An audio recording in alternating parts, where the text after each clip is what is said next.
Hola. No funciona ¿no? No hace falta. No, ese es para la primera. Bueno. Ese es solo preocupa. Bueno, buenas noches a los presentes, gracias por estar acá este día tan lluvioso. Y si estuvieran en la clase anterior, bueno, doblemente gracias, porque bueno, hay que... es tarde, cuesta, bueno. Y hoy les traigo material explosivo, porque intenso, con cierta intensidad. Ahí les comentaba que, bueno, había escrito un mail porque justo Bruno en las últimas dos clases estuvo hablando de un tema que en algún punto tiene que ver con justo lo que yo vengo a hablar hoy, que, bueno, es pura casualidad, digamos.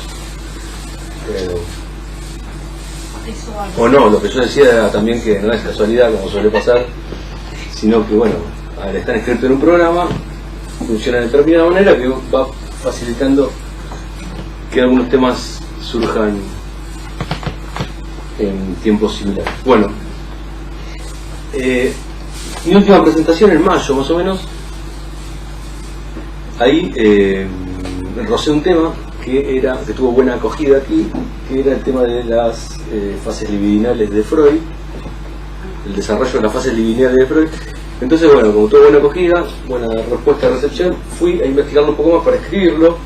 Y bueno, cuando me encontré investigando un poco y sorprendiéndome, divirtiéndome con el lenguaje de Freud y cómo va trabajando el tema, con una fuerte pregnancia biologicista, clara y concisa, cosa que ya no es novedad para nosotros, pero leerlo siempre es grato, como confirmación.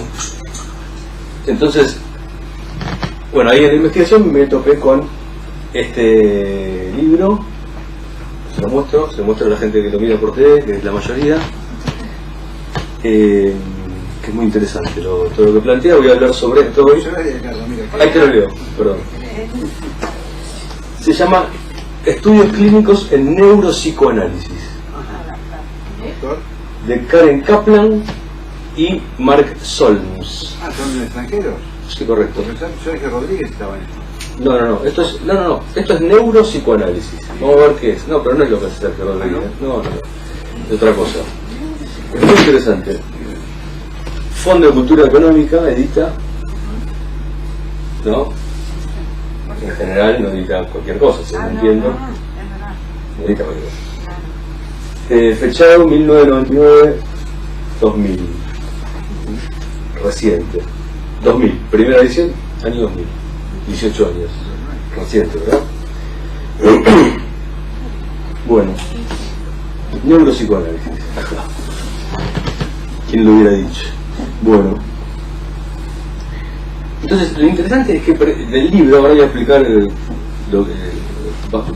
en términos generales en qué consiste, pero lo que yo quise extraer, lo que me llamó la atención al momento de abordarlo el libro, es cómo trabajan la continuidad entre Freud neurólogo y Freud psicoanalista. O sea, no producen una ruptura, sostienen por medio de una lectura histórica una continuidad, ¿sí? Para sostener obviamente el que es el objetivo de ellos. Ellos tienen un objetivo y para sostenerlo hacen una lectura histórica de Freud que que le aporta, como les digo, una cierta continuidad al Freud neurólogo y al Freud psicoanalista. Y con lo cual, bueno, voy aclarando ya de antemano que yo voy a hacer un comentario del texto, ¿sí? Si bien voy a hacer algunos comentarios, pero voy a hacer un comentario de lo que dicen ellos, ¿sí? Después, en todo caso, lo criticamos, lo evaluamos, lo charlamos, o cada uno por su lado, o juntos, no sé cómo sea, pero yo voy a tratar de, lo que van diciendo ellos, hacer un comentario lo más objetivo posible. Los comentarios personales o apoyados en nuestros desarrollos, bueno, voy a tratar de señalarlos, ¿sí? Es interesante porque además hablan del programa de Freud. El programa de Freud, cosa que yo no había escuchado hablar en esos términos No sé si hay, tal vez algunas de las cosas que yo hable hoy y diga fueron dichas por Defredo en su seminario de este año, que justo tocó ese tema.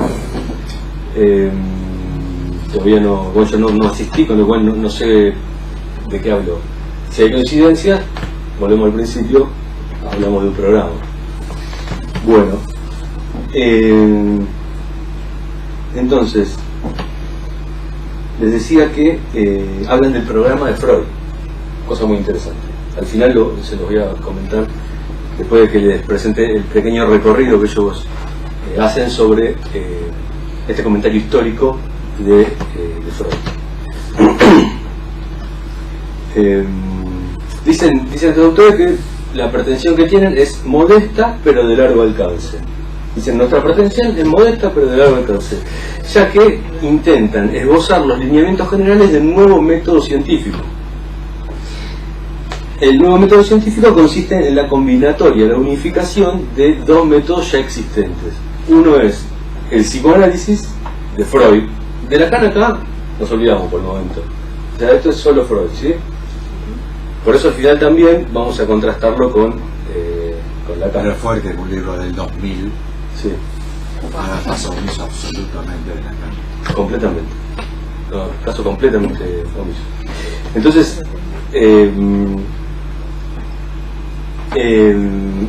pretenden proponer un nuevo método científico con la unificación de dos métodos científicos ya existentes, dicen. Uno es el psicoanálisis de Freud y otro es el método llamado de la neuropsicología llamado de la localización dinámica. ¿Sí? Ahora vamos a explicar un poco, después vamos a ver bien de qué se trata. Que no sé si ustedes están al tanto, pero es algo que crea un ruso que se llama Alexander Luria. ¿Sí? Es un grosso en ese terreno. Alexander Luria, discípulo de Vygotsky, ¿sí? Ya lo conocen, que produce, es casi el que desarrolla o inventa la neuropsicología. Ahora vamos a repasar brevemente de qué se trata, que está en boga ahora. Además desarrollan acá algunas cuestiones con una buena cantidad de bibliografía y citas, comentando que Luria en sus inicios en Rusia le había escrito a Freud por 1920 pidiéndole permiso para realizar la apertura de la primera o una escuela psicoanalítica en Rusia. Él era de Kazán, todos conocemos ahora el lugar por el mundial, Kazán. Bueno, en Rusia. Luria le escribe a Freud, Freud le responde y Luria funda una escuela psicoanalítica en Rusia. Y se desarrolla sus primeros años científicos, por lo menos 10 o 15, en psicoanálisis. Luria. Cuestión que después parece ser que todo presenta bibliografía, ¿verdad? Que después se retracta públicamente por sus errores ideológicos. No nos olvidemos, están en la Rusia de la hoz, del martillo. Y bueno, parece ser que bueno, lo obligaron el psicoanálisis empezó a ser no muy simpático, simpático para los rusos, y le dijeron, Luria, o cortás o cortamos, o morís. Entonces bueno, Luria se retracta y continúa con su carrera científica orientado ya en otra dirección más acorde a la ideología comunista. Pero esto fue una novedad para mí, yo no desconocía esto. Bueno, después parece ser que Luria, que el método de localización dinámica, según dicen ellos, es extraído de los trabajos freudianos pre-psicoanalíticos. Pero vamos a ir de a poco. Entonces, en resumidas cuentas, lo que hacen es, son neuropsicólogos. Son neuropsicólogos de los que, neurocientistas, digamos, de los que se preguntan o entienden o sienten que sus disciplinas hacen a un lado o no tienen en cuenta lo más esencial de la persona. Entonces se vuelcan a buscar respuestas al psicoanálisis, en este caso. ¿Qué hacen? Agarran una población, un conjunto de personas con lesiones focales cerebrales, las tiran al diván, ¿sí? Les le administran una terapia psicoanalítica clásica de 3 veces por semana, ¿sí? Freudiana. ¿Y qué pretenden hacer? A partir de eso, pretenden obtener resultados confirmatorios de tipo experimental para ambas disciplinas, tanto para la neuropsicología como para el psicoanálisis freudiano. Eso es lo que es. Entonces, bueno, tienen acá casos, es muy interesante leer algunos casos, pues escriben con una prosa muy freudiana y haciendo comentarios de neuropsicología. Es interesante lo que queda por fuera, ¿no?, del trabajo que van haciendo. Lo que no llega a ser aprendido por las lesiones cerebrales. Bueno. Ramiro, por ejemplo, alguna que te acuerdes de lesiones que te acuerdes, por ejemplo, no sé, bronca o vertigo. Hay de esas, hay de las dos, hay frontales, no lo terminé de leer. Hipocampo, pues. Hay también el hipocampo, hay varias lesiones, trabajan con varias, como 5 presentan. Y presentan el caso, comentan, están muy buenos. Bueno, entonces vamos a desplegar lo que la puntuación del libro, entonces, y en la puntuación misma vamos a ir haciendo un poco de lugar a esto que les acabo de comentar. Estos autores comienzan diciendo que en los últimos años y hasta el presente, bueno, digamos, en los años de la última década del siglo pasado, digamos, y al principio, ellos escriben en el 2000, dice que empezaron a haber un aumento de producción científica que trataba de correlacionar las funciones cerebrales con los mecanismos psicológicos descubiertos por el psicoanálisis. Dicen ellos que había un montón de bibliografía que pretendía dar cuenta de eso.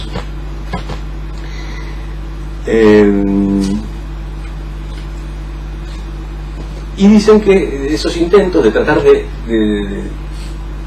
unificar la teoría psicoanalítica o psicológica, digamos, de raigambre psicoanalítica, los mecanismos psicológicos descritos por el psicoanálisis con las teorías más localizacionistas, hacían caso omiso, dice, de que ya existe una disciplina en neurociencias con la cual se puede producir esa integración. Ustedes saben que está la neurociencia y después hay un montón de disciplinas. Yo en la jornada anterior hice como una presentación de las distintas disciplinas que hay dentro de la neurociencia.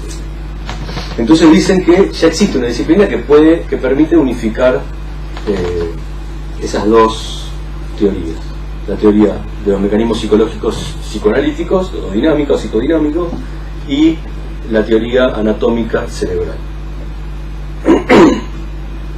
Y que la disciplina es ni más ni menos que la neuropsicología dinámica, que es la del ruso Luria que les comentaba. Motivo por el cual utilizan ese método para ser unificado con el psicoanálisis freudiano. La neuropsicología en cuestión, bueno, desde entonces hasta ahora y en los últimos años saben ustedes que tiene un derrotero, un crecimiento increíble, que es una disciplina que básicamente lo que hace es evaluar los deterioros de las funciones psicológicas superiores, que son memoria, atención, lenguaje, ¿sí?, la función ejecutiva, todo lo que estudiaba Vygotsky y Luria. Y la neuropsicología hace eso básicamente, ya sea por accidentes o por deterioro, pero ahora como la edad de la vida, como el promedio de vida se alargó, empezaron a aparecer más demencias degenerativas, con lo cual empezó a aparecer una serie de dispositivos apoyados en la neuropsicología para dar cuenta de eso. Yo personalmente creo que todo depende de dónde atiende cada uno, ¿no?, y con qué población se las ve, o qué tarea tiene que hacer. Si uno recibe de una prepa una población de pacientes todos filtrados, pero si uno tiene que filtrar pacientes o se encuentra con una población con ciertas dificultades o con ciertas características, me parece que tanto como ahí tenemos nosotros clínicos que saber de psiquiatría, deberíamos ahora saber también de, por lo menos, el rudimento de la neuropsicología. Yo soy de esa idea, sobre todo para conocer el lenguaje dominante, las presentaciones, las posibles necesidades de derivación y la necesidad de realizar adecuados diagnósticos diferenciales y poder trabajar con un material más puro y aplicar un psicoanálisis más adecuado, ¿no? más conciso. Entonces, esta disciplina, la neuropsicología, tuvo el nombre, la primera vez que lo nombran es en 1949. Luria, después de la guerra, agarra a la gente que viene de la guerra, toda lastimada, y ahí hace su tarea. Claro, como suele pasar con estas cosas. Bueno, entonces la neuropsicología le dan el nombre en 1949, pero tiene una antecesora a la neuropsicología, que es la neurología del comportamiento. O sea, fíjense, de neuropsicología, la disciplina anterior es neuropsicología del comportamiento, ¿sí? O sea, neurología del comportamiento. Entonces, y estos dos autores, ¿qué dicen? Que el psicoanálisis nace de ahí. Nace de ahí, de la neurología del comportamiento, y que Freud practicaba esa disciplina. Así que, brevemente les voy a comentar la historia esta que les comentaba, que les decía. La lectura de la historia que hacen de Freud, que es un poco lo que yo le respondía a Bruno, ¿no? El otro día, cuando él hablaba de la construcción del cuerpo histérico y de la verdad. Bueno, parece ser, dicen los autores, ahora empiezo a comentar, que cuando Freud se decide especializarse en neurología, ¿sí? Médico, especializa en neurología, la neurología todavía era una ciencia joven, ¿sí? Que se apoyaba completamente en un método científico que es el anátomo clínico o el clínico anatómico, ¿sí? Que y ese método fue llevado a la neurología en tanto ciencia joven por algunos practicantes de la medicina interna, o los que lo practicaban en otras ramas de la medicina, y que consistía básicamente en diagnosticar y tratar enfermedades, bueno, no eran visibles, se hacía obviamente a través de las constelaciones de síntomas característicos y síntomas patognomónicos, ¿sí? Ahora le digo qué es, y señales, ¿verdad?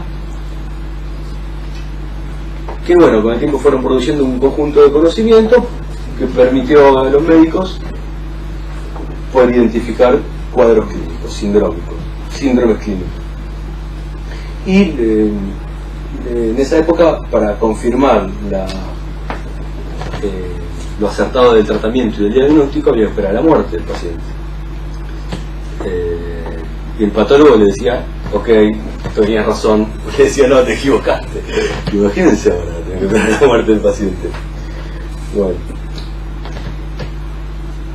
¿En qué época, Ramiro? Sí, en la época de Freud. Penfield ya le trepanaba, ya podía fijarse. ¿Quién? Penfield ya podía trepanar, viste como en Hannibal, la película, sí. que Hannibal Lecter le trepana sí, a idiota.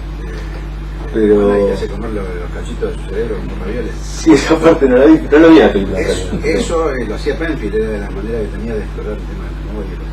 Sí, igual los incas también hacían preparaciones. El tema es que... Claro. El tema es si estaban inscriptos en la lógica o en el método científico que utilizaban, digamos. Claro. No sé si en Austria, en esa época por lo menos, acá yo creo que funcionaba de esta forma, ¿no? O sea, había que esperar a que muerte, el patólogo daba el ok y decía sí, sí, no. Y por eso, ¿no? Es como que la verdad, claro, acá tomé una cita, que el empirismo puro, que era observar puramente al cadáver, digamos, por medio del patólogo, pasó al, dice acá que cuando se da algo que denominan empirismo racionalizado, es cuando el resultado de la autopsia confirma el conocimiento médico, el saber médico, digamos, y aparece con el nombre de empirismo racionalizado. Bueno, es un mundo esto, ¿no? Está buenísimo, voy a verlo en detalle. De hecho, acá en este libro hablan bastantes cosas más de las que yo voy a decirles hoy, obviamente. Profundizan un poco más todos estos temas. Entonces, ¿qué pasa? Parece ser que la neurología, ¿sí? Se convierte en una especialidad dentro de la medicina interna que funcionaba de esta manera, y empiezan a notar los internistas, los médicos que se dedicaban a esto, que la diferencia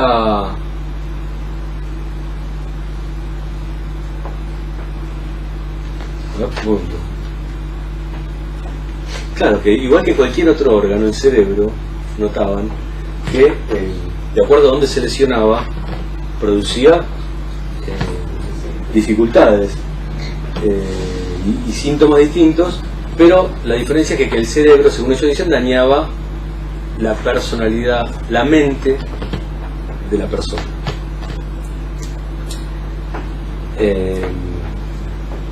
Entonces, bueno, hubo un grupo de médicos que empezaron a dominar, a especializarse en estas cuestiones, ¿no? Y Freud fue uno de esos médicos, digamos, empezó a especializarse y a dominar este arte de a principios de la década de los 80, el diagnóstico y tratamiento racional de las enfermedades neurológicas por medio del sistema de síndromes basado en el conocimiento obtenido por el método de correlación anátomo-clínico. Y parece ser que era particularmente dotado en dicha arte, dicen, ¿no? Freud la tenía re clara. El tipo miraba a un paciente y parecía que no le pifiaba casi en ningún diagnóstico. Incluso hay citas, ¿no? Que Freud hacía diagnósticos que después el patólogo simplemente no agregaba nada, confirmaba y no agregaba nada.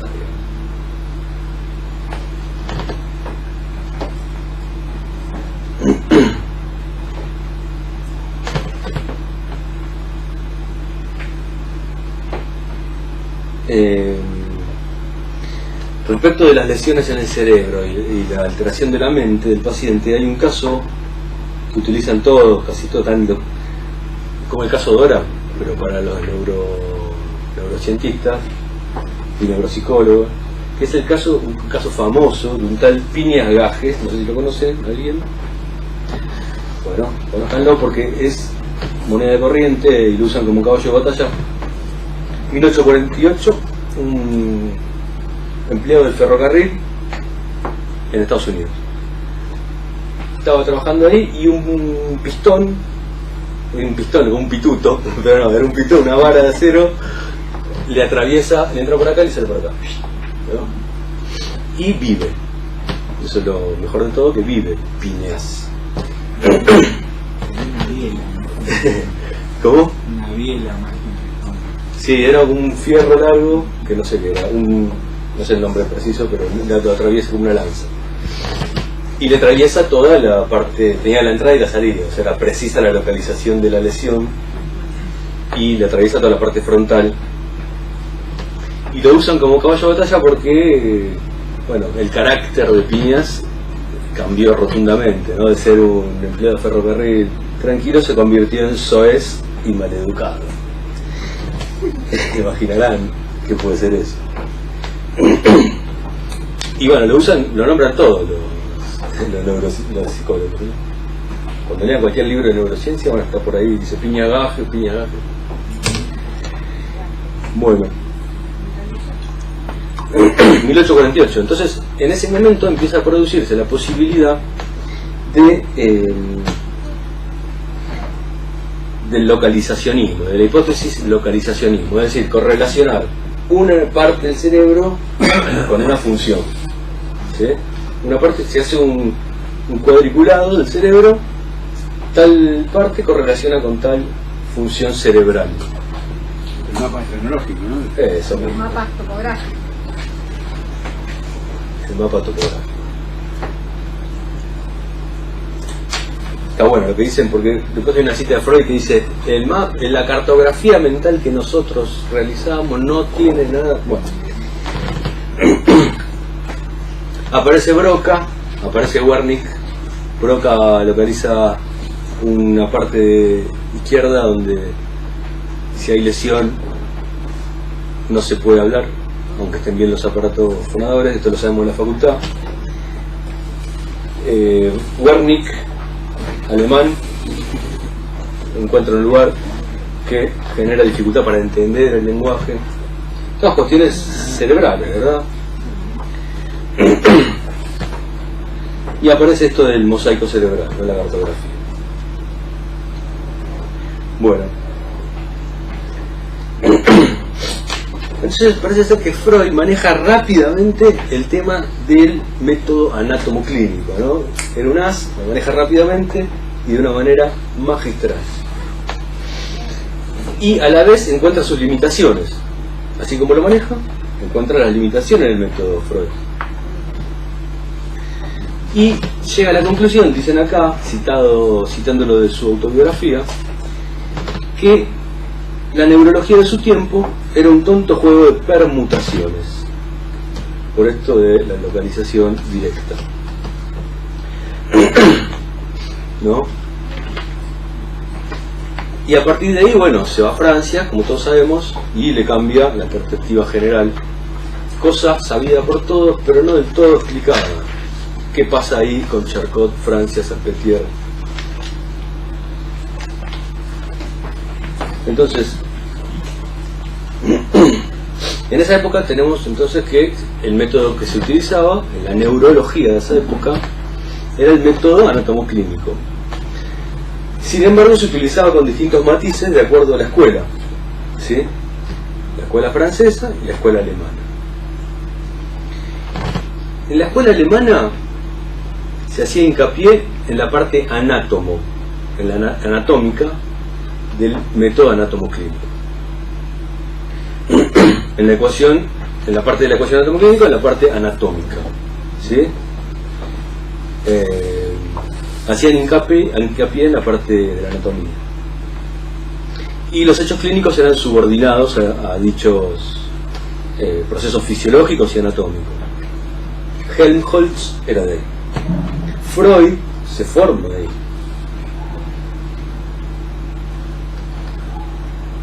Por eso se va a Francia, porque estaba ahí. Bueno, la escuela francesa, en cambio, dominada por la personalidad de Charcot, ponía el énfasis en la parte clínica de la ecuación, ¿sí? Para ellos la tarea de la neurología era establecer hechos clínicos nuevos sin considerar la base anatómica. Se desentendía de la base anatómica y buscaban generar nuevos hechos clínicos desde la práctica, ¿sí? Así decían. Sin considerar la teoría anatómica, ¿no? Buscaban identificar, clasificar, describir cuadros nuevos y forjar nosología. Suena muy a la psiquiatría clásica esto, ¿no? Bueno.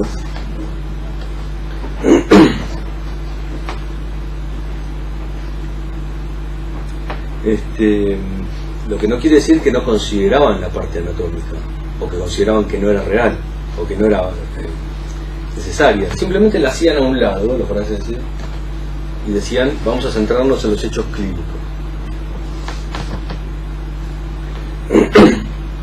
Entonces, bueno, ahí llega Freud, la Salpêtrière, hay un montón acá de citas y comentarios de la forma en que pensaban en la escuela francesa. La verdad están muy buenos. Entonces Freud, cuando llega a Salpêtrière, a la escuela ahí en Francia,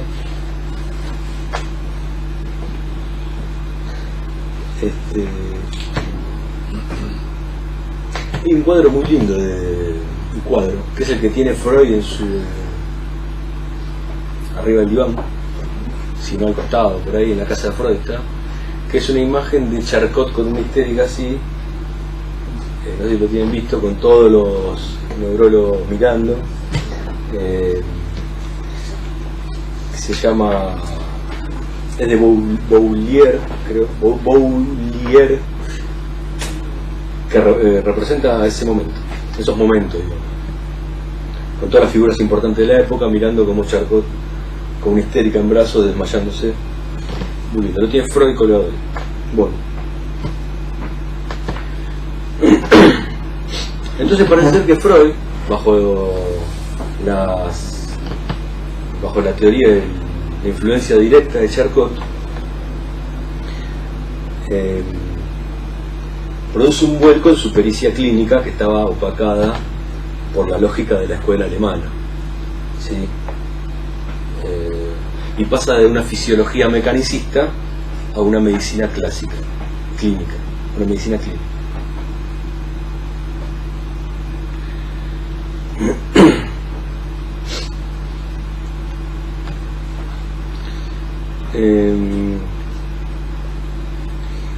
Y bueno, ahí aparecen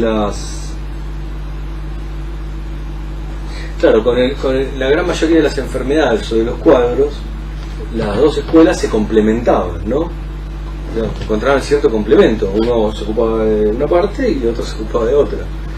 Sin embargo, en esa época había un grupo de enfermedades, que son las neurosis, que destacaban fuertemente la diferencia de las escuelas, ¿verdad? Y no encontraban un punto de conciliación, que eran las neurosis, particularmente la histeria y la neurastenia. Lo leímos todos, ¿no? Esto. Que bueno, como saben, no tenían ninguna lesión demostrable en el cerebro y no se podía aplicar la confirmación del método anatomoclínico.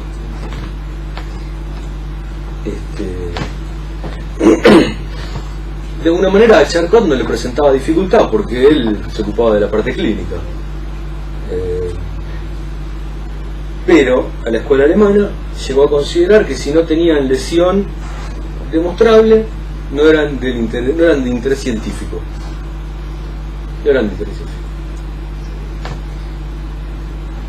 Es la posición en la primera presentación de Bruno, en el intercambio que hablaban Alfredo. Ustedes estaban hablando de esas de esta actitud frente a determinados cuadros de siempre la histeria. Bueno, no existe más, no existe, no está más, no aparece en los manuales, ¿verdad? O algunas otras se borran. No existen porque no son de interés científico, porque no tienen lesión demostrable. De algún modo así que siguen existiendo en algún lado y nadie las describe, ¿no? ¿Sí? No, digo que esta actitud científica que tenía la escuela alemana ante las histerias de ese momento se mantiene, digamos, como una forma de comportarse de determinada escuelas científicas o de la corriente dominante científica. O sea, si no hay algo demostrable o no se puede manipular de una manera estadística, tangible o de la manera que sea, simplemente se hace a un lado, desaparece, no existe. No existe para ellos, pero en algún lado está. Eso que... Sí, para ellos, claro, es una posición, es una posición ante cuadros que tengan características como esta, no puedan ser visibles desde algún punto de vista, simplemente se desechan.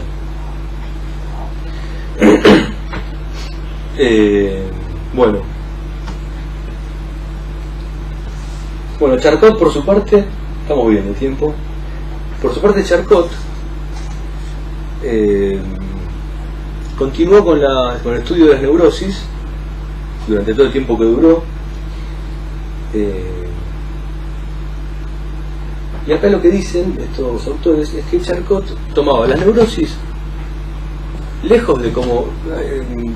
ahí te comento, Bruno, algo de lo que decía la vez pasada, que fíjate qué interesante esta lectura, porque lejos de que Charcot lo introdujo como lo puso a la histeria, no. Vos decías que introdujo, le dio una lógica y la introdujo en la ciencia. Lo que dicen ellos es que Charcot en realidad trató la histeria como cualquier otro síndrome de los que venía tratando. Simplemente no consideraba la parte anatómica, la estudiaba, la clasificaba como uno más. No es que lo aportó, la introdujo, no, lo tomó como un tema más de la neuropatología de la época. Como cualquier otra enfermedad, ¿verdad? Y nunca dejó de lado su intención de encontrar un reemplazo a la lesión anatómica, Charcot, dicen estos autores, que finalmente lo consigue, porque se apoya en algunos avances de la microanatomía y en la consideración de lo hereditario, y explica Charcot la histeria desde un punto de vista neurológico. Con lo cual, digamos, se manejó como con cualquier otro cuadro.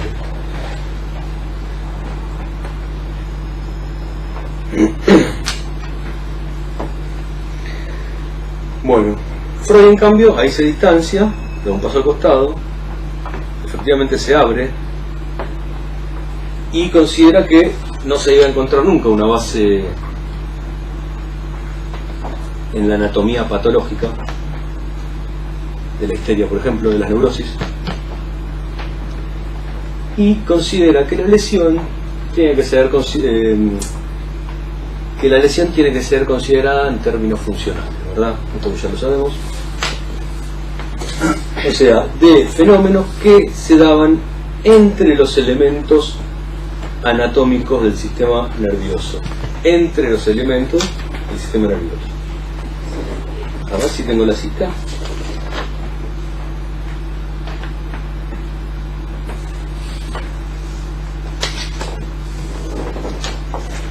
Voy a leer una cita de Freud, conocida por todos.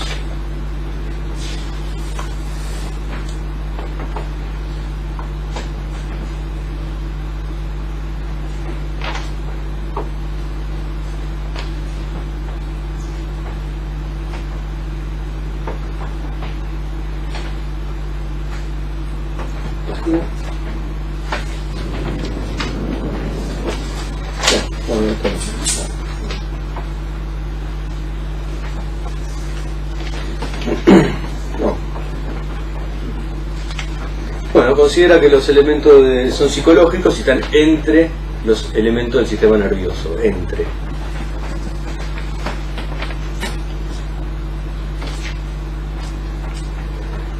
Y establece Freud también que esta hipótesis de la dinámica psicológica, que funciona con sus propias leyes funcionales, y que se encuentra distribuido entre los elementos estáticos del sistema nervioso y no dentro de los centros anatómicos, como lo indica el mosaico del que hablábamos.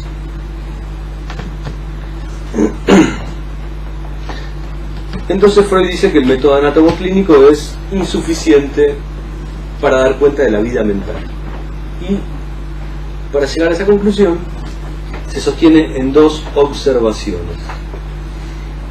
Fíjense esto que interesante, ¿eh? Para decir que el método anatomoclínico es insuficiente para dar cuenta de la vida mental, se sostiene en dos observaciones que había expresado en un trabajo que él escribe, Freud, sobre la afasia, es decir, criticando a las apreciaciones de Broca y de Wernicke. O sea, criticando a Broca y Wernicke, hablando sobre la afasia, Freud dice que observa que las facultades psicológicas colapsan según sus propias leyes funcionales y no por las leyes de la anatomía cerebral. Y segundo, que las facultades psicológicas nunca son destruidas por lesiones localizadas en el cerebro. Las facultades que se distorsionan de manera dinámica, las facultades se distorsionan de manera dinámica y reflejan interdependencia con otras facultades. Es decir, que las funciones mentales y psicológicas interdependen entre sí.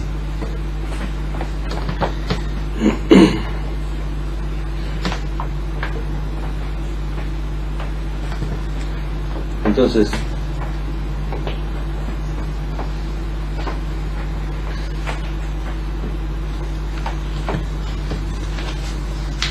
muy bien, falta poquito la parte pesada. El trabajo este de Freud sobre la fascia, ¿de qué año es? Con respecto al proyecto. Antes. Bastante, bueno, pero mucho antes. 10 años antes, creo. Más o menos. No, sabes que no lo tengo, pero se me habría que buscarlo acá. Pero es cuando él recién empezaba a estudiar en la escuela alemana y formándose como neurólogo. Y esa intuición que le agarró de que los trastornos psicológicos tienen sus propias leyes.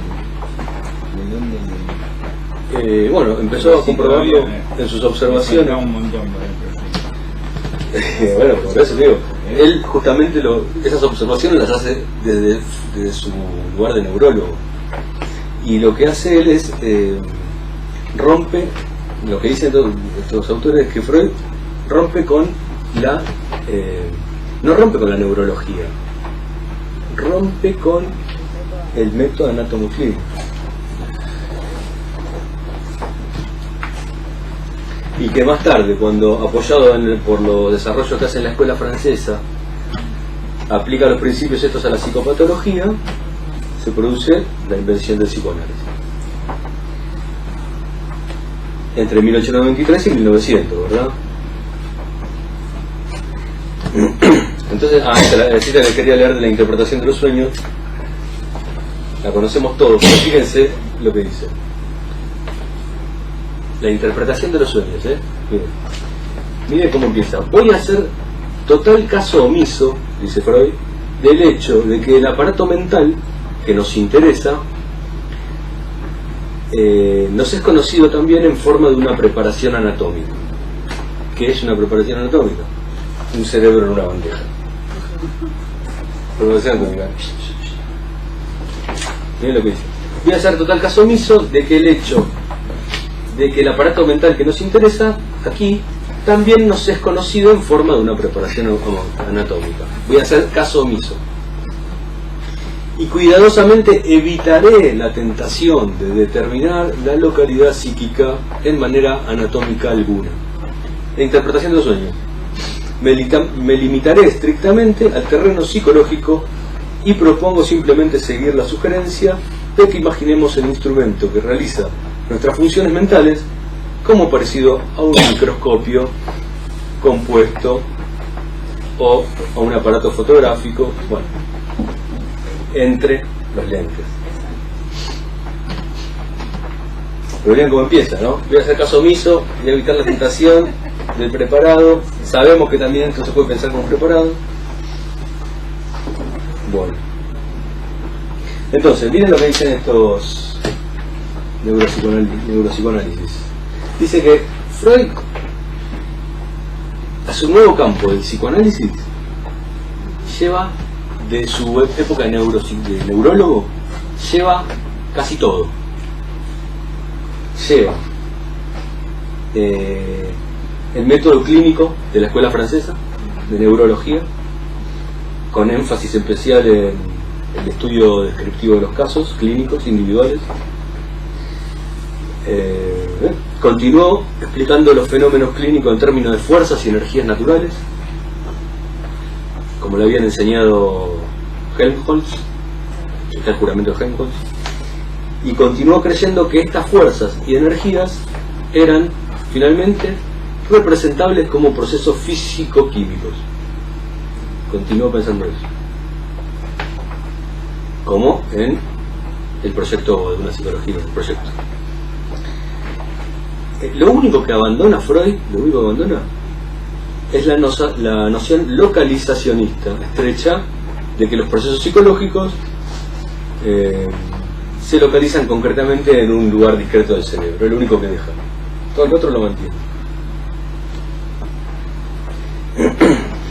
Y por eso, a lo largo de toda la vida, Freud, dicen estos autores, ahora le leo una cita si quieren, sigue considerando que sus hipótesis eran construcciones provisionales. Y dice que el psicoanálisis algún día tendría que reunirse con la biología y neurología, pero que eso no era posible hasta que algún nuevo método lo permitiese. Ahí se apoyan eso. Ellos dicen, bueno, tenemos las imágenes, tenemos el método bla bla bla bla, vamos a unir neurología y psicoanálisis. Pero bueno, la limitación es que se mantienen dentro del psicoanálisis freudiano. Pero bueno, es neuropsicología eso. Entonces, bueno.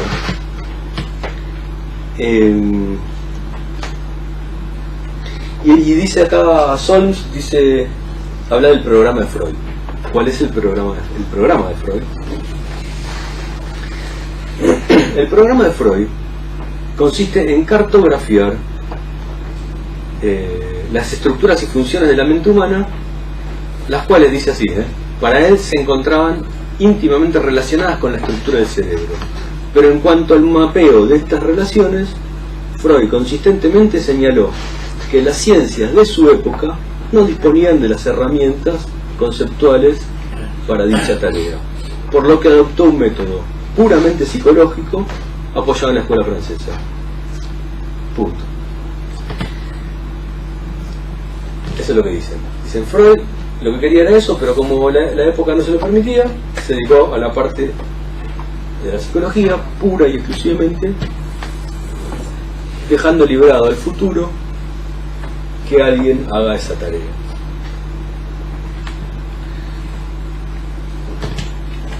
Les voy a leer algunas citas cortas que apoyan esta idea que dicen de Freud.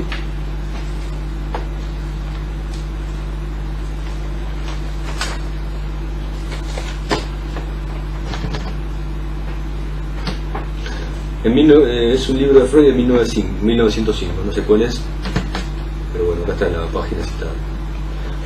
Dice Freud, tendría que ser posible de alguna manera, que aún no está señalada, presentar los caminos psíquicos por elementos orgánicos del sistema nervioso. Otro de 1905. La teoría psicoanalítica de ningún modo deja de señalar que las neurosis tienen una base orgánica, aunque es cierto que no busca esa base en ningún cambio anatómico patológico, y provisionalmente sustituye la concepción de funciones orgánicas con los cambios químicos que deberíamos esperar encontrar, pero que actualmente no estamos en capacidad de aprender. Otro. Debemos recordar que todas nuestras ideas provisionales en psicología, presumiblemente algún día, estarán basadas en una subestructura orgánica. Esa es 1914, de Freud. En 1915 dice, la estructura teórica del psicoanálisis es en verdad una superestructura, la cual algún día estará establecida sobre bases orgánicas. Pero todavía somos ignorantes al respecto. Lo que distingue al psicoanálisis como ciencia no es el material que maneja, sino la técnica con la que trabaja.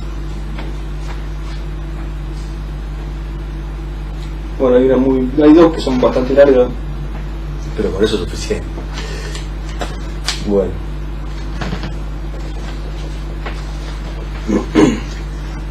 Una cosita más.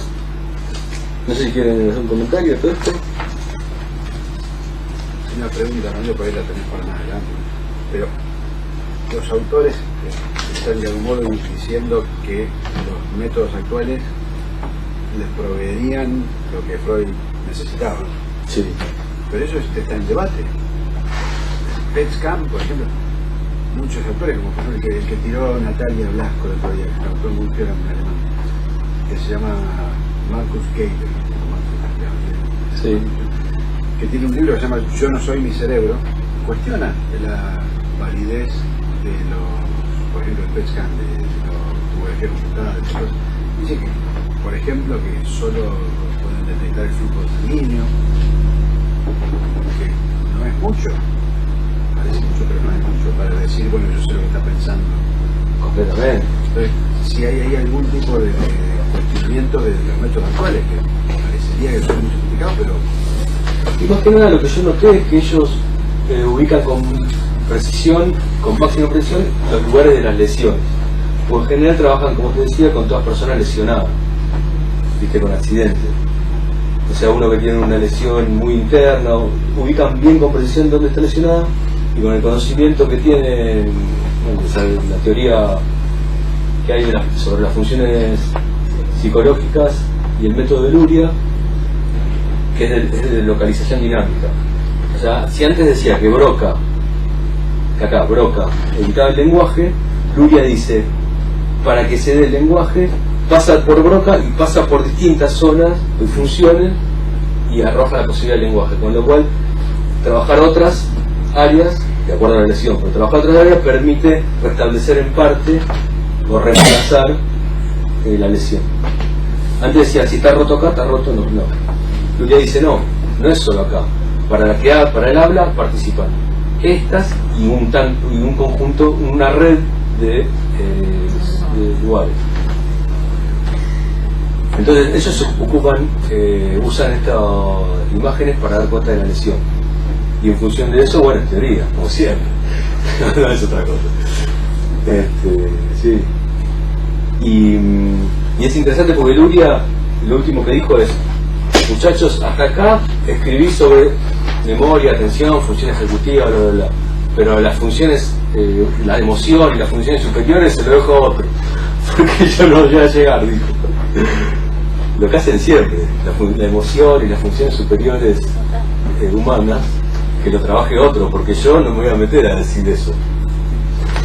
De hecho, acá estos autores hablan de Freud, aparece el dualismo, mente-cuerpo, ¿sí? Y dicen que Freud era el pionero neuropsicólogo de la neuropsicología, que dio las bases, sentó las bases de la neuropsicología, dedicándose a trabajar la dinámica psicológica para que otro se ocupe de la parte anatómica. Dicen que es un monista de aspecto dual. Monista de aspecto dual, o sea que unifica mente-cuerpo y en realidad es un monista de aspecto dual. O sea, considera que es una sola la sustancia, la res, no sé cómo. Con lo cual, eso me hacía pensar a mí en lo que le comentaba justo en la entrada de Alfredo sobre Lacan. Y dónde patinan siempre, ¿no? Lo que yo noto es cómo patinan siempre neuropsicólogos, neuropsicoanalistas o neurólogos o psicoanalistas freudianos o lacanianos, freudo-lacanianos, pero más que nada ellos, los neuropsicólogos o la neurociencia.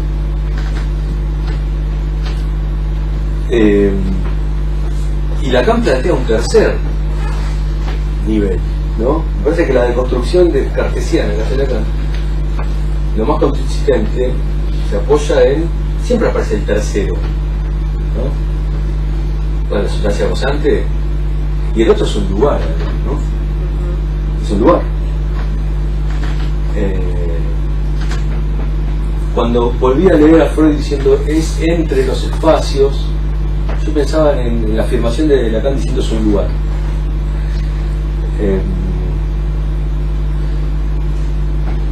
Y me parece que ese tercer nivel es el que plantea Lacan, es superador en ese punto de la dialéctica, del dualismo cartesiano, ¿no? Digamos, en ese lugar tercero es donde se produce la subjetividad, lo más puramente humano, que va mucho más allá de si está lesionada en el área de Broca y no puede hablar. Por más que no pueda hablar, porque el área de Broca, o sea, la función del lenguaje esté lesionada, porque Broca esté lesionado, ahí tenemos res extensa, res cogital tal vez, en la función, pero no toca la sustancia osante eso. Es un tercer nivel, como con cualquier función, ¿verdad? Sí. No, estaba pensando en lo que vos exponías en relación a la secuencia, ¿no? Es decir, cómo fueron interpretando el hecho de la histeria. Digamos que uno podría históricamente situar, digamos, un primer momento de qué le pasa a las histéricas. Están tomadas por el demonio y la quemaban. ¿Sí? Sí. Pasado eso. Sí, las brujas, esas son las brujas. La bruja.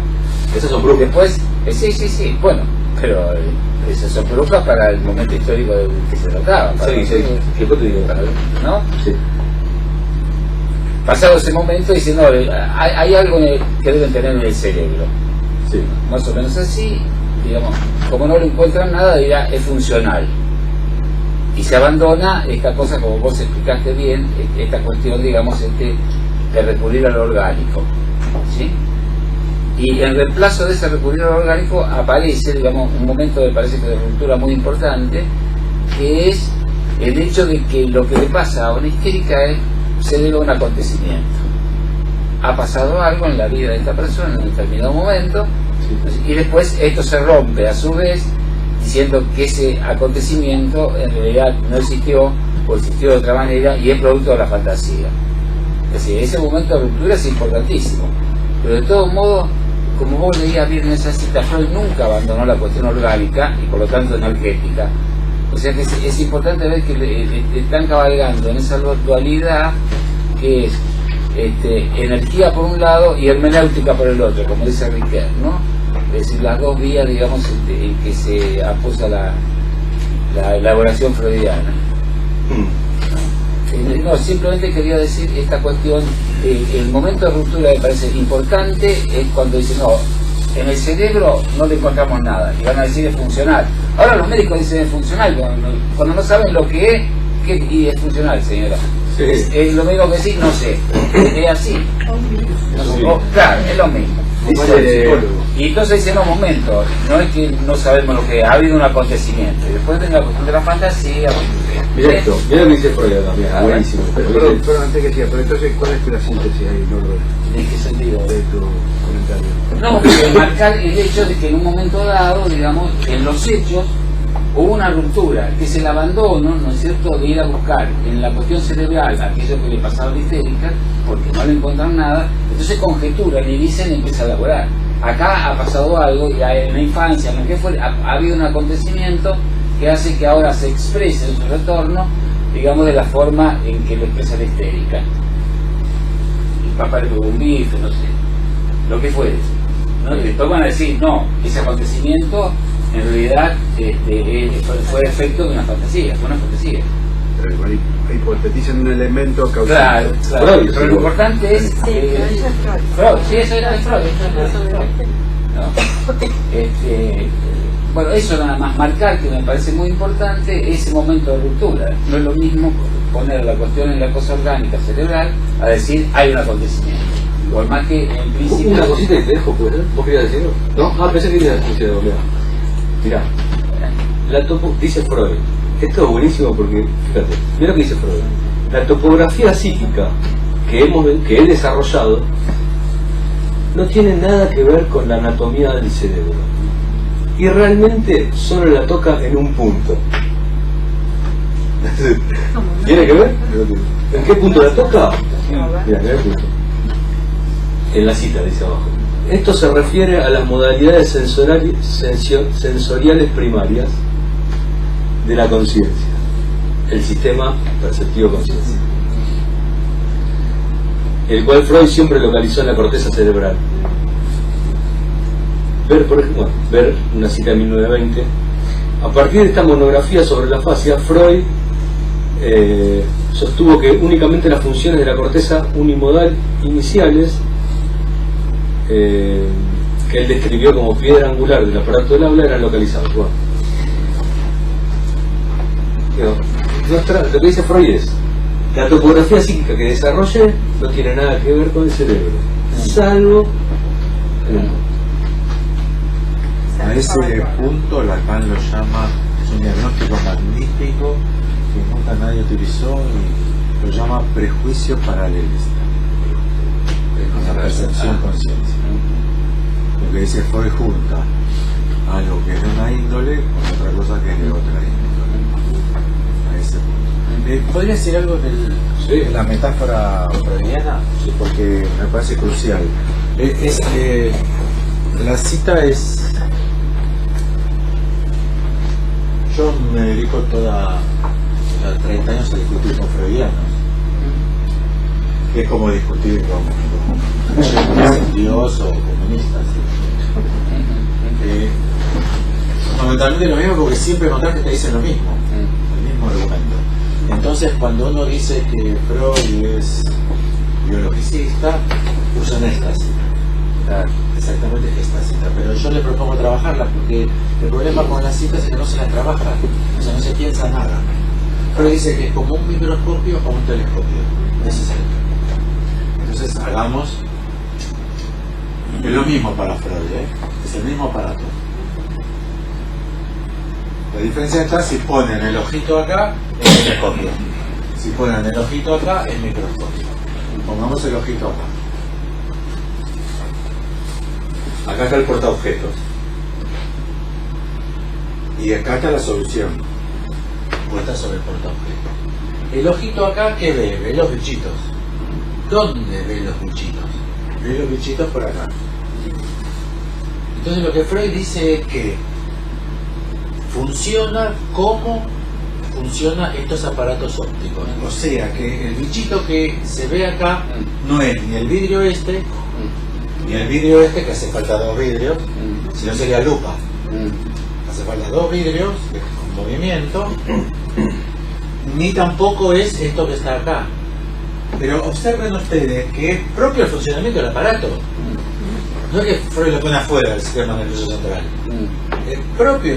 La metáfora de Freud es clarísima. Se lo utiliza siempre para decir otra cosa, para terminar diciendo lo mismo, porque el goce mortífero es del cuerpo real. El goce mortífero del cuerpo real es de los chinchulines de la persona. O sea, los lacanianos sostienen un biologicismo.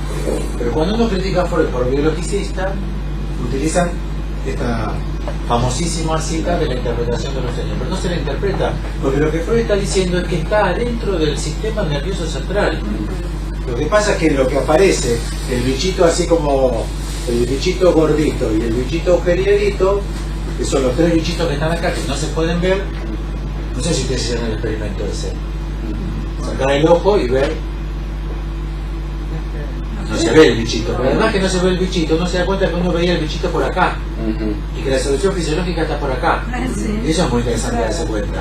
Se llama lugar virtual, pero ese lugar virtual es interno al aparato. Lo que Freud está diciendo es que no va a coincidir ni con Wernicke ni con Broca, que está entre sus partes, y por eso la solución para Freud siempre fue no anatómica sino química.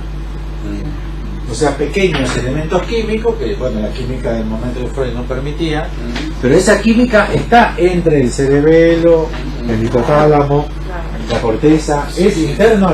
Por eso la única solución de esto es la topología, que permite trabajar en lógica que no sean ni interno ni externo.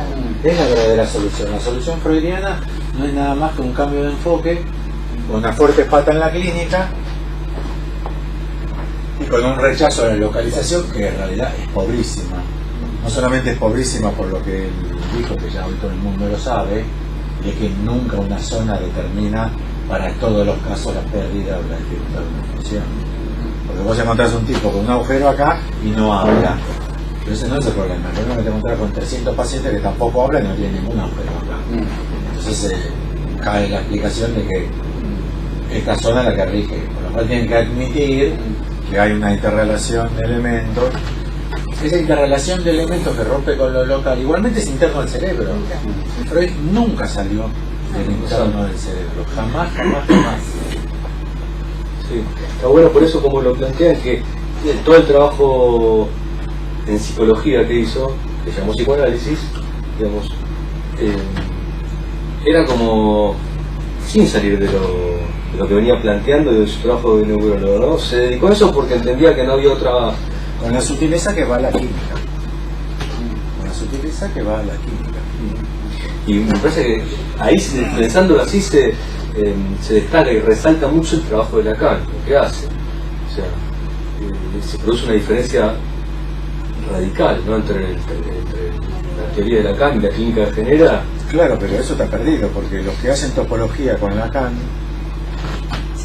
todos, Freud o lacanismo, se vuelven a Freud. Jean-Michel Bapro toma la carta 52 y el esquema Z y establece la continuidad entre la carta 56 y lo que lleva Jean-Michel. Convierte la carta 51 de Freud en el esquema Z de Lacan, con lo cual se pierde toda la base de la ganancia de la topología, y es que en esto no se puede escribir el inconsciente estructurado como un lenguaje y que uno recibe su propio mensaje por energía del otro. Porque ¿cómo pones propio y otro en un espacio que sea interno o externo? Con lo cual está perdido, todo lo que hace Lacan está perdido, porque en Freud o lacanismo justamente no resuelve ese problema. Es el problema de la topología planteada para resolver lo interno y lo externo.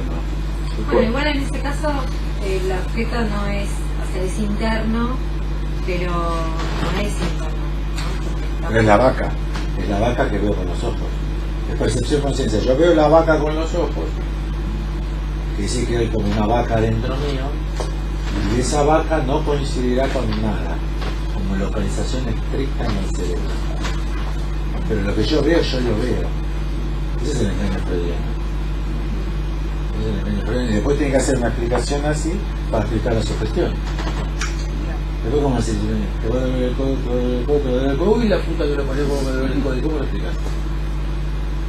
No está ese dolor de codo, que ya dice que sí, está mí, que yo se lo digo, está el dolor del codo. Porque Freud dice, el dolor del codo no es cerebral, en el sentido que la localización que yo hago de todas las enfermedades del codo para la anatomía es de acá a acá, pero esta mina dijo que le dolía de acá hasta acá, eso no es codo. A pesar de lo cual, Freud lo que no puede explicar es la sugestión.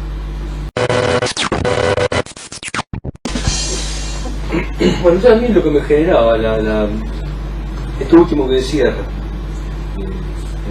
cómo impacta esta lectura para pensar a Lacan, es el tema del dualismo, ¿no? Y del tercer lugar que plantea Lacan con la res gozante, la sustancia gozante. Yo me preguntaba si digamos, si en esos planteos de Lacan plantea siempre el tercer lugar o el primer lugar, no podríamos ubicar todo lo que ahora le llaman mente y que no queda aprendido en ninguna en la red extensa, sistema nervioso, y res cogitans, producto del sistema nervioso. El sistema nervioso es el central. Cogitans, podría ser más específico, podrías decir cogitans yoico. Ego-cógito, o sea, en ese modelo es ego-cógito, no hay otro piensa en mí. O sea, tenés la res extensa y yo y conciencia. Y después está el psicoanálisis para decir el inconsciente, pero el inconsciente después no sale de eso, de Miller tampoco. O sea, el psicoanálisis moderno tampoco. Miller escribió un libro que se llama La biología de la mañana, que está agotado también, de la biología de la mañana. Un libro gordo así como ese, Claro, cogitans ubica yo. En esa lógica no hay otra forma de pensar. Todo consciente, toda la conciencia. Yo. Pero es yoico. Es deseo, quiero, anhelo, rechazo, repudio. Pero es yoico.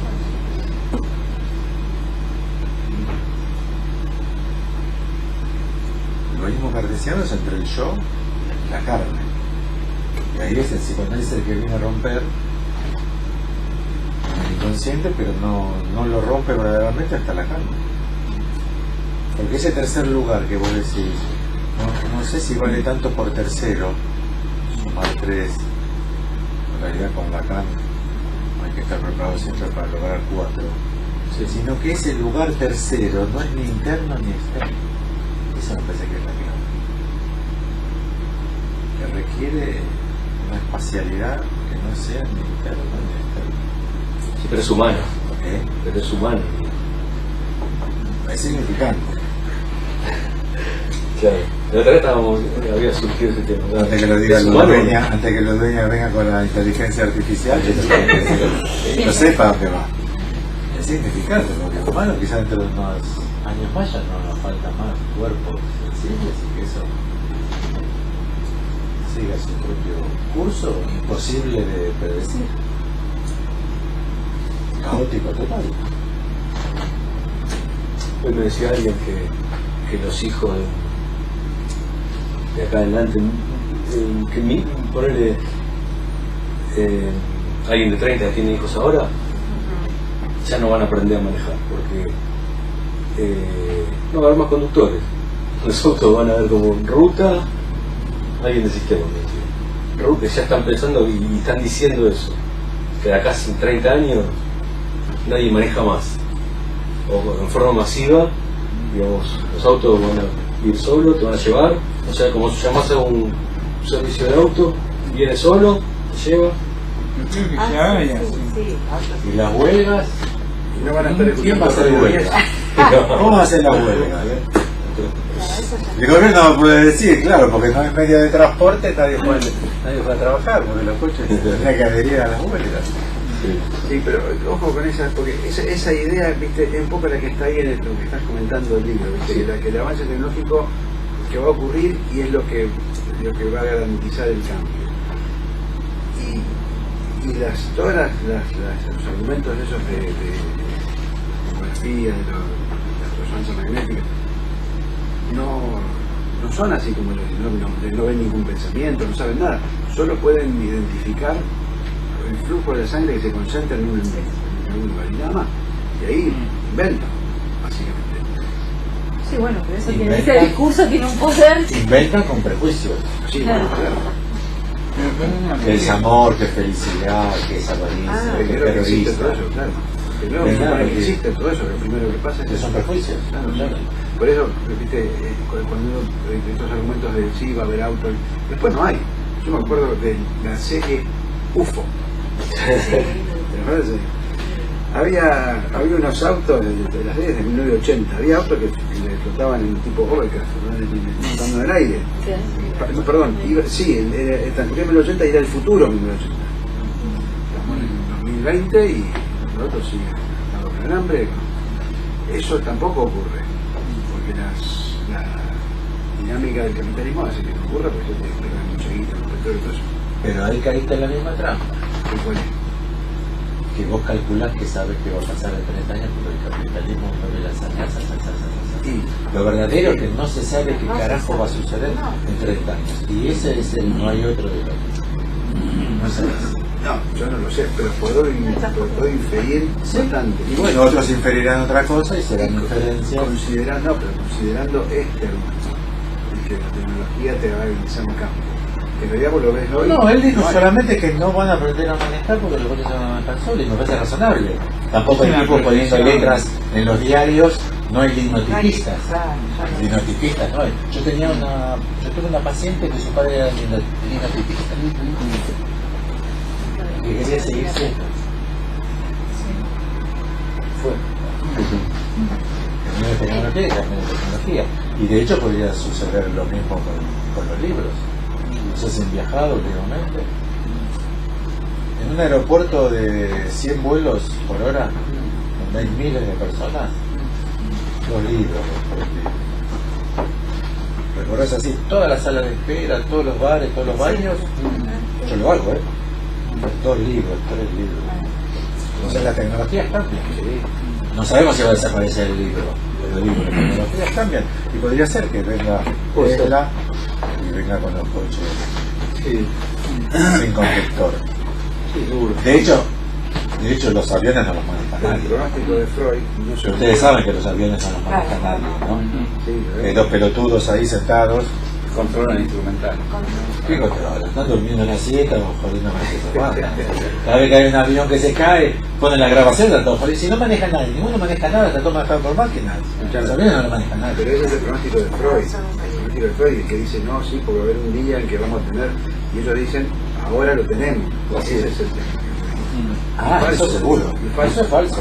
Eso seguro que es Que falso. ahora lo tenemos, dicen, y se dedican y se ponen a hacer esto, que es analizar a lesionados para corroborar experimentalmente, con la concepción que ellos tienen de experimental, experimentalmente corroborar hipótesis para ambas teorías. Eso es lo que hacen. Es una pregunta clínico-profesional. Dale. ¿Vos ves un nicho de actividad en algo que porque lo que dijiste al principio, ¿no? Me fue intrigado eso.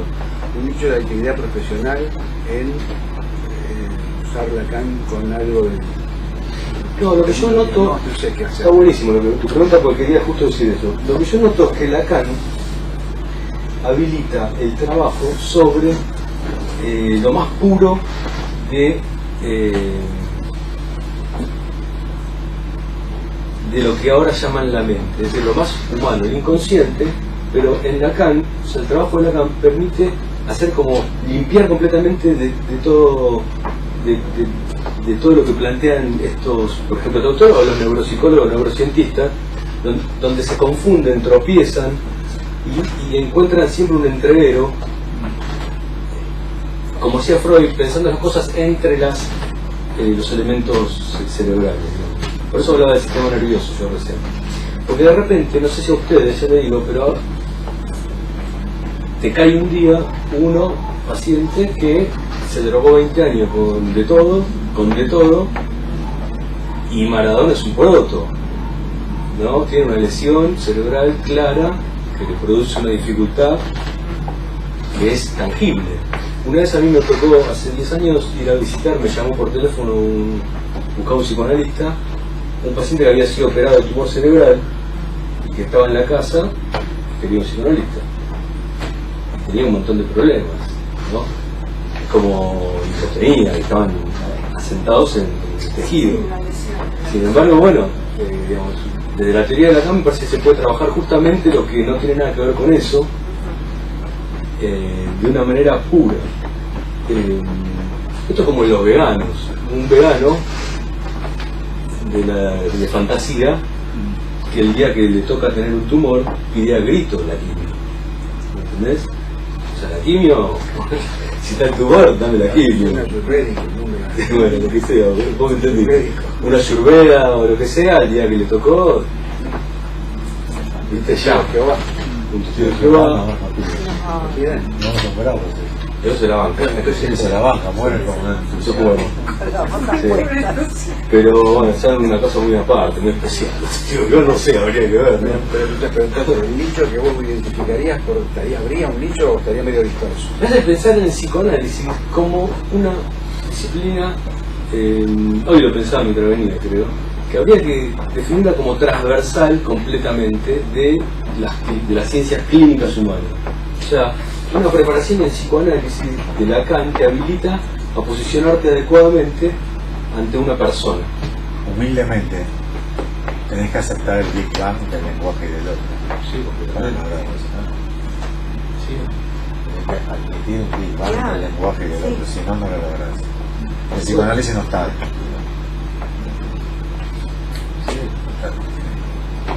Con esa hipótesis sí lo podés hacer.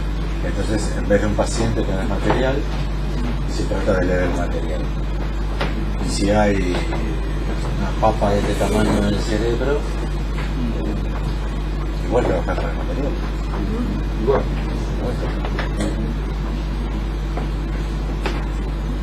Es igual. Pero para eso tenés que saber esto que vos estás diciendo, conocer el Lacan, tener formación lacaniana y entender, considerar la hipótesis del Big Bang, porque si no vas a buscar que es un efecto del cerebro, que es la Incluso papa, un paso antes, tenés que admitir en epistemología un sistema hipotético deductivo y no un intuitivismo. Porque si no has logrado ese paso, mal aceptarás el Big Bang. En estos autores, yo no los leo, yo leo muchos de autores. Ahora estoy leyendo uno muy interesante que quizás les interese sobre historia. Yuval Harari, de Animales a Dioses, se llama. Y un tipo inteligentísimo.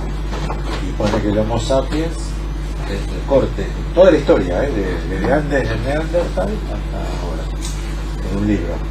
Y pone que el Homo sapiens se coordina en su aparición con el lenguaje. El lenguaje humano se caracteriza por designar cosas abstractas. Así de sencillo, es el único tipo de esto que logró diferenciar del delfín, las hormigas, que nunca designan cosas abstractas. A pesar de lo cual el tipo es indestructible. Tiene que es a partir de las observaciones, que entra en contradicción con ese lenguaje que designa cosas abstractas. ¿Y qué observaste con ese algo abstracto? Es ridículo. Pero para admitir a Lacan, tienes que admitir el Big Bang, el corte. Pero admitir el corte tienes que tener una teoría que te permita sostenerlo.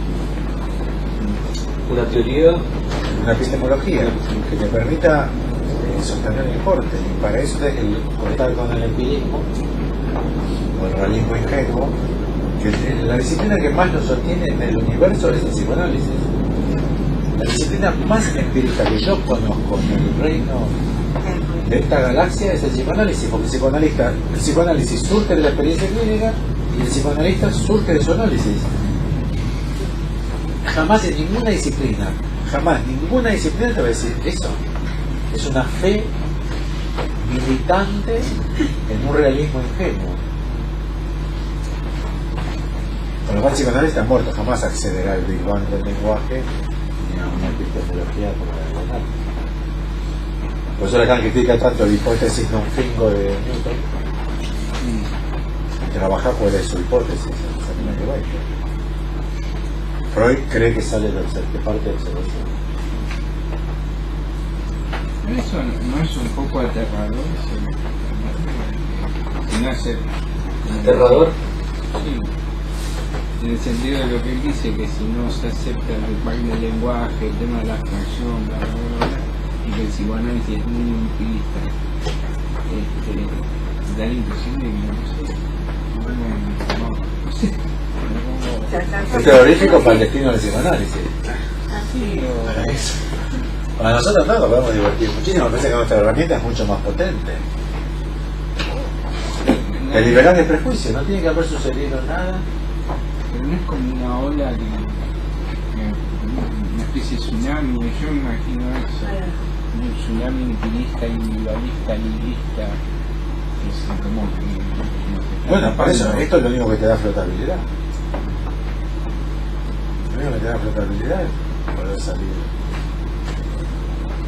de estos prejuicios tan asentados.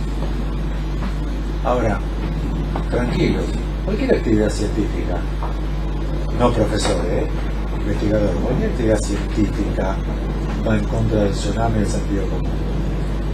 Estás en unos 100 años, te quemaban el culo si decías una cosa así. Ahora te dicen que falta análisis, pero te peleas mucho con Freud, no tenés resuelto el conflicto paterno, como me dicen a mí. Que es muchísimo más liviano que te metan en la vereda, la verdad. Como Giordano Bruno. Él no dijo cosas tan tremendas, Giordano Bruno. Lo que pasa es que lo dijo en contra de la ola en una época donde era menos permisivo, pero decide. Sí, esto me parece interesante cómo lo plantean a Freud, esto que yo le llamaba la continuidad, porque lo sitúa históricamente a Freud. No es Dios, no es Dios Padre, no es, digamos, lo saca un poco del lugar donde es ubicado siempre, como que está en un, que inventa de la nada esta cuestión. El tipo era muy de su época, y está bueno lo que hace, pero digamos, el desarrollo del psicoanálisis que hace, pero bueno, se mantiene ahí, ¿no? Rompe un poco con esto de considerarlo un iluminado. Bueno, eso también hay que pensarlo. Freud dice revolución copernicana. Además dice un carajo, el Kepler. Pobre Kepler y la familia de Kepler, que no lo conoce nadie. Hoy manejan Uber los Kepler. Pero es así. Y ya pasaron siglos y siglos. Se va a considerar por cierto revolucionario a Freud y que está en la revolución lo sacaron. Pero va a quedar como Kepler que va a decir ¿qué? O Einstein viejo con los pelitos acá y fue los 30 años más oscurantistas de la vida de Einstein. El genio fue el de los 25 años. Después se pasó 30 años anulando todo lo que descubrió. Y todo el mundo lo pone genio loco viejo. Y ese era un carcamán conservador que no creía que Dios jugaba a nada. Pero bueno, obviamente que el discurso que manejamos no es mayoritario. Pero no sé por qué asustaría. Es como ser antiperonista. Yo conozco muchos físicos. Que van a hacer gorila. A mí lo que me llama la atención, conozco, digamos, toda mi vida pasé entre geólogos, biólogos, físicos, químicos. Y a veces tengo amigos que son brillantes, y una habilidad para manejar el método científico, pero bueno, a la hora de lo cotidiano son almas bellas, así, es como que... Bueno, pero esa es otra. Es suponer que el científico sabe lo que hace. Si fuese así no haría falta la epistemología. Todos me dicen a mí, no, pero yo tengo un primo que es matemático y dice que la no tiene nada que ver. No es matemático, mi primo. ¿Sabes que una beca en Harvard es matemático, mi primo? Y eso es suponer justamente... El psicoanálisis dice que el tipo puede perfectamente no saber un carajo de lo que hace. La gracia del psicoanálisis es que el tipo hace 30 años que lo hace. Sí, pero no sabe qué carajo hace. Como no sabe qué carajo hace con los hijos, con la señora. No sabe qué carajo hace. Ignorabimos. Hay que... el problema es el plafón con el que pensar. Lacan te dio las herramientas para... Si lo hizo muy oscuro, no sé. Sí, es oscuro, pero es central, es iluminador. Pero pasó de moda. Yo cuando lo critico a Freud me dice, todos los viejos me dicen, che, pero no digas estas cosas porque los jóvenes no van a leer a Freud. Yo le digo, no, que no lean a Lacan, Freud es eterno, sale el libro, sigue siendo Freud. Yo le pedí el índice a él recién, no lo conozco ese libro. Y me fijé, no está citado Lacan. Y hay citado como 500 autores, Fui rápidamente a la LA, no está, año 2000. Hay 100.000 lacanianos seguramente. No está Lacan. ¿Por qué? Porque los lacanianos le dicen a estos tipos que dicen, no decís Freud. La sustancia no es antes la expulsión de muerte. Y eso viene de los chinchulines. Y ya está. Pero no sé si es preocupante o divertido, qué sé yo. Depende de cómo te posiciones, y esa es la clave para el psicoanalista, con el no saber. Depende de la relación que tengamos con el no saber. Si soportamos el no saber, vamos bien. Si nos angustiamos mucho con no saber, la tengo. Decís, no sirvo, soy tonto. Porque lo aplicás. Pero si tienes una buena relación con el no saber, ¿qué es la actitud científica? El científico que busca, no el profesor. El profesor sabe lo que enseña. Yo hablo del investigador. ¿A qué se dedica? A lo que no sabe. Y si le dicen, che, se descubrió en Alemania la clave totalmente inversa, ¿qué va a hacer el tipo? ¿Va a tirar bombas Molotov en la sede del instituto? No, voy corriendo a conseguirse el paper, a ver qué dice, eso está nuevo. Sí, en cambio nosotros retornamos a Freud.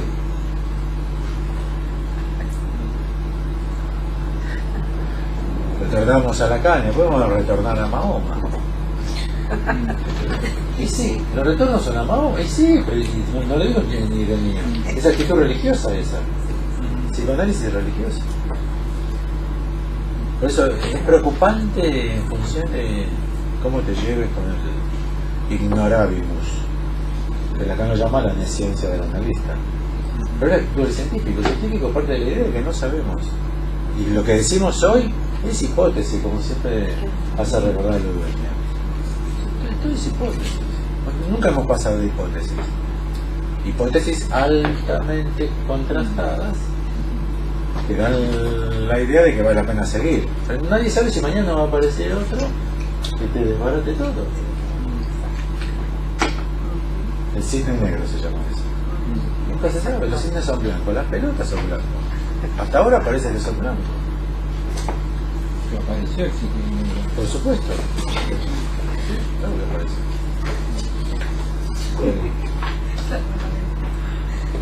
Puedo decir algo herético. Quería preguntarle a Federico. La otra vez escuché así medio la pasada que descubrieron, no sé si es cierto. Más fuerte, ¿dónde escucho? Que se descubrió, no sé si es cierto, por eso lo pregunto, y que el cerebro no es el único lugar donde se alojan las neuronas, que hay neuronas distribuidas. En el estómago también, muchísimas. Sí. Se habla de Y esas cerebro. neuronas tienen Perfectamente. Entonces estoy nervioso en realidad. ¿Eh? El libro donde No, está no, la neurona no la dendrita, ¿cómo es que se llama? el núcleo, sí, hay un cerebro estomacal. El libro que le recomendé de Siegel. ¿Eh? El libro que le recomendé de Siegel, que es ¿Dónde está la mente? Viaje al centro de la mente, está traducido. Está traducido. Claro, pero es una Viaje al centro de la desgracia. Una desgracia, perdido. Todo el título está todo al revés, como mejor. Todo al revés. Viaja al centro de la mente y el tipo dice no hay centro de la mente. Todo el libro está dedicado a decir, es complicado. El tipo dice, primera, la mente no puede ser el cerebro porque directamente no hay un cerebro. Hay dos, al menos, desconocidos. Y uno es todo el conjunto de neuronas que están en el aparato digestivo, que tiene un valor importantísimo. Entonces, es tan misterioso porque el cuerpo es tan sensible a que hay que decir. ¿Al qué, perdón? ¿Al qué hay un Sí, o sea, el tema es que Lacan mismo lo dijo hace un rato, es un misterio o es sorprendente que el cuerpo sea tan sensible a que al hecho de que hay un decir. ¿Es tan sorprendente? Sí. Y porque el significante es absolutamente no natural. Es sorprendente cómo el cuerpo responde con tanta facilidad a un elemento artificial. Es espurio total, es de otro universo. Pero sí, ni siquiera hay un solo cerebro. Ese libro es bueno, el de Siegel. Son de los neurocientíficos que tienen topología. Los tipos dicen, pero esto no puede ser interno. Yo conozco un montón de fenómenos neurológicos determinados por circunstancias. Digo, no tiene topología la idea. Nadie le habló de Lacan. Si le hubiesen hablado de Lacan estaría salvado. El tipo es más famoso que Lacan. Pero hay un núcleo importante de neurocientíficos que sacaron una pata al prejuicio.